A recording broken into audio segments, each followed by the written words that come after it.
What's up everybody, Kinetic here and welcome back to the channel. I'm actually going to be showing off a bunch of different games as I talk about the topic here for the video. Can MMO as a genre make ARPGs better? We talked about trading makes ARPGs better. We talked about cheating possibly makes ARPGs better. And with so many games now coming, a lot of them actually from Korea here within like the next year or so, that are kind of evolving and expanding the idea of ARPGs, right? And that loot hunting experience, isometric cameras and stuff like that, but then blowing them up into an MMO world. Can that actually make for a more enjoyable ARPG experience? It's certainly going to make it for a different kind of ARPG experience. And I think, kind of in short, like for this video, I feel like what will obviously, I mean, make or break the success of these games is overall quality, but it will also come down to the individual. A lot of people I've noticed in the comments of my videos, they prefer like the more single player kind of classic D2 or like Path of Exile style of ARPG, but there's also a lot of anticipation and excitement for the kind of expansion that I'm talking about, making ARPGs into MMORPGs. And so I'm wondering, like, and I want to bring this up as like a topic for us to talk about in the comments here, like, what do you guys think about that? Do you think it can be successful? We've had a couple of attempts now, I think, and we've got some great games that are in the works now that that could actually make a good combination of the two formulas and make a really nice MMO ARPG experience. I want to kind of respond a little bit to the previous topics, the trading and the cheating and stuff like that, but more of in a general sense, because I noticed that, I mean, with this genre in particular, ARPGs, there's a wide range of people's ideas and their tastes and what they like and dislike about different ARPGs. Obviously, there's, you know, a lot of controversy with Diablo 3, and since that game released, like, I've noticed just how different people's opinions are and how different people's tastes can be as far as what they think makes you know, a successful game, whether it's trading or PvP or offline, you know, capability and stuff like that. For me personally, like, I want you guys to know that I don't make these videos as like me trying to influence you with my impressions, but more of, like I said, kind of sparking a conversation with you guys and getting, you know, some feedback on what you guys think makes for good ARPGs, and sharing the kind of ways that I play games, which obviously isn't for everybody. I'm getting shit from people that are, you know, saying it's so unethical, you're taking legendary items and Path of Exile from your viewers and stuff like that, and I'm like, really? Like, I feel like this is some kind of weird conditioning that people have gotten used to or something like that, or maybe some elitist mentality. I'm not sure what it is, but for me, it's, I mean, I want you guys to know I'm not abusing it. I'm really not, I'm not asking anybody for things, right? And I don't just be like, yes, please shower me with exalteds or anything like that. Like, I take things just the way I would take anything from any other friend of mine when I'm playing a game, right? Like, if somebody helps power level a character of mine, I might help them in return in the same way. Or if they give me a legendary item, well, then I'm going to try and help them out with gearing up their character in whatever game for, you know, whatever gear that they need and stuff like that. That's just how I play games, I guess. And yeah, there's this weird thing with, like, I guess me being a YouTuber, people think that I'm just like, I'm doing this maybe to get items or something like that. I really don't care. Like, I could, believe it or not, I could just take that cost breeze, throw it onto the crown, just delete my character. I don't care. Like, it just doesn't matter to me like that. But yeah, I'm not here to push my ideas onto you guys, and I hope that you guys will show me some faith here, that I'm not the same kind of YouTuber or streamer like maybe that you're used to or something like that. Let's share ideas. Let's talk about things and you know, get a conversation going about things. But I appreciate all the comments on the trading and the cheating video and stuff like that. Really interesting stuff. And I thought that this would make a really good topic as well, because, like I said, we've got so many new games coming up in the future. And I've also got a kind of a co-pilot here with me for this video. You may recognize his voice. Proxy, say hi. Hello, guys. Proxy's from Sweden, good buddy of mine. He plays a lot of different games like I do. He plays them in a different ways, you know, than maybe I do sometimes. He's real hardcore into FPS games like CSGO. He does some PvP, some PvE games and stuff like that. And we play games from time to time. And since he's very familiar with a lot of the games that I'm talking about, that have come out recently or that are still to come, I thought that it would be cool to get his ideas and his points of view. So why do I think that, for me personally anyway, I feel like ARPGs are going to make for such an easy transition into becoming MMO ARPGs? Because, well, really we've seen probably harder transitions from some other games that you wouldn't think, at least back in the day, you wouldn't even imagine them expanding into becoming MMORPGs. Like, for example, Final Fantasy, single-player game. You know, a few years later, next thing you know, you've got an MMORPG, which, by the way, that was like one of my first MMORPGs right there. Final Fantasy 11, that was crazy. Like, man, thinking back to those times. Obviously, Warcraft expanded into becoming from an RTS to an MMORPG, just wildly different, you know, gameplay right there, but they totally succeeded. Actually, both of those games, I would say, succeeded in becoming MMORPGs.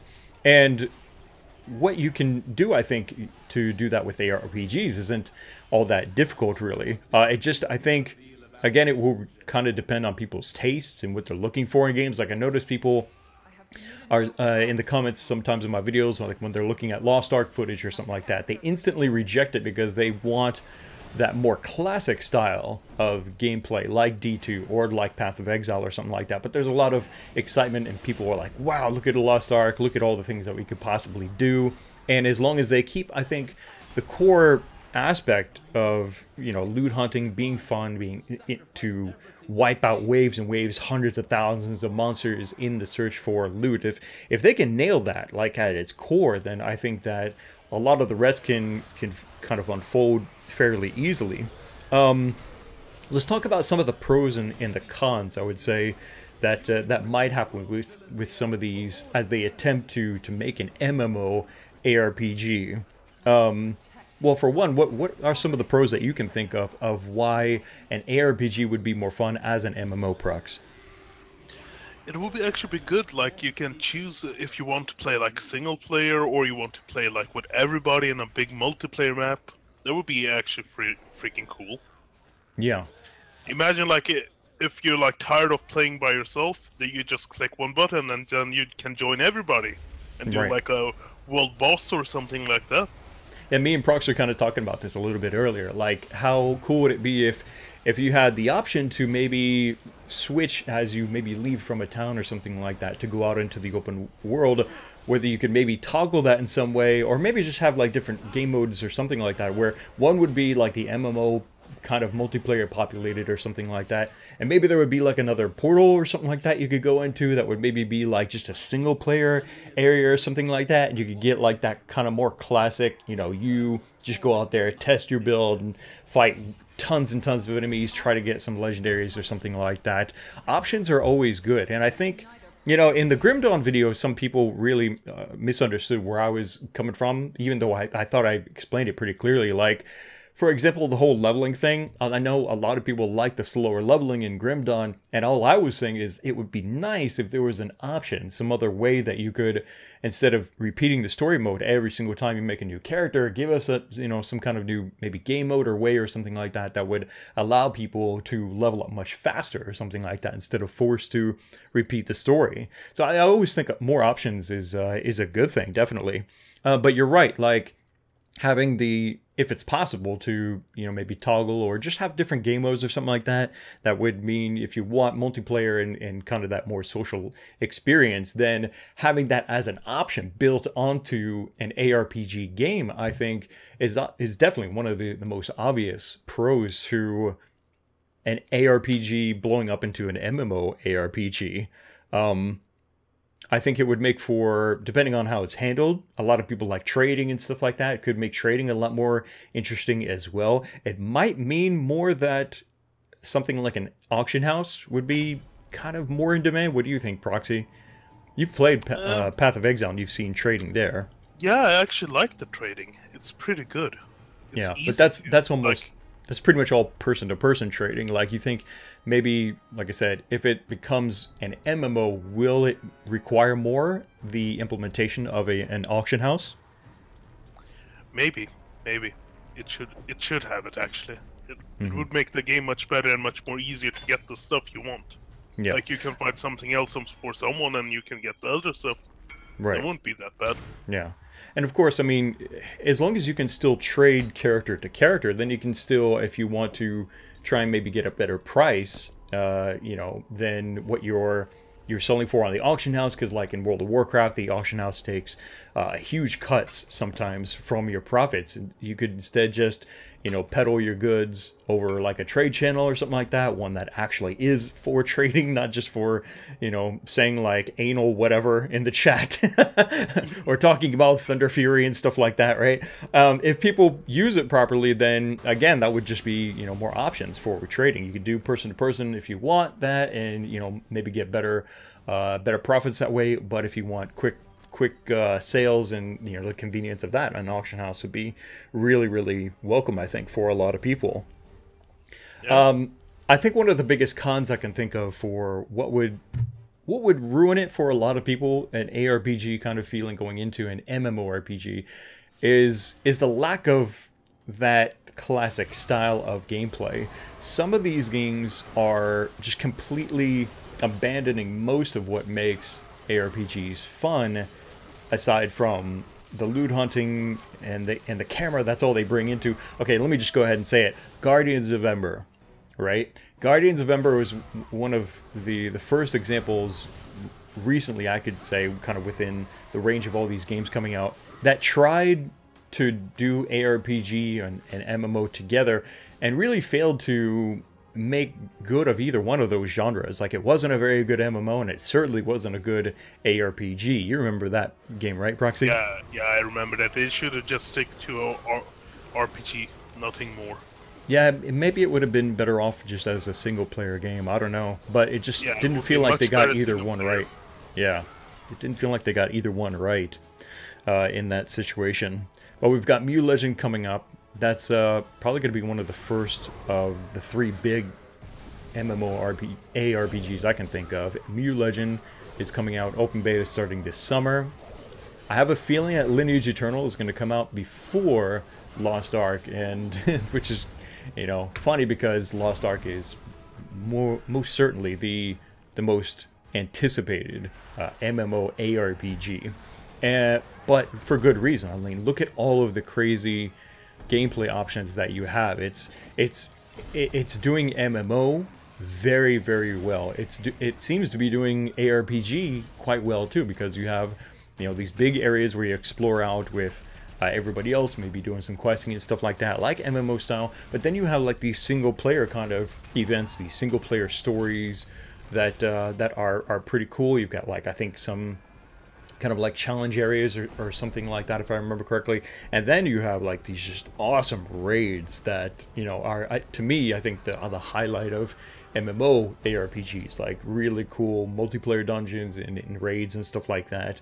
That's what makes, I think, Lost Ark looks exceptionally good.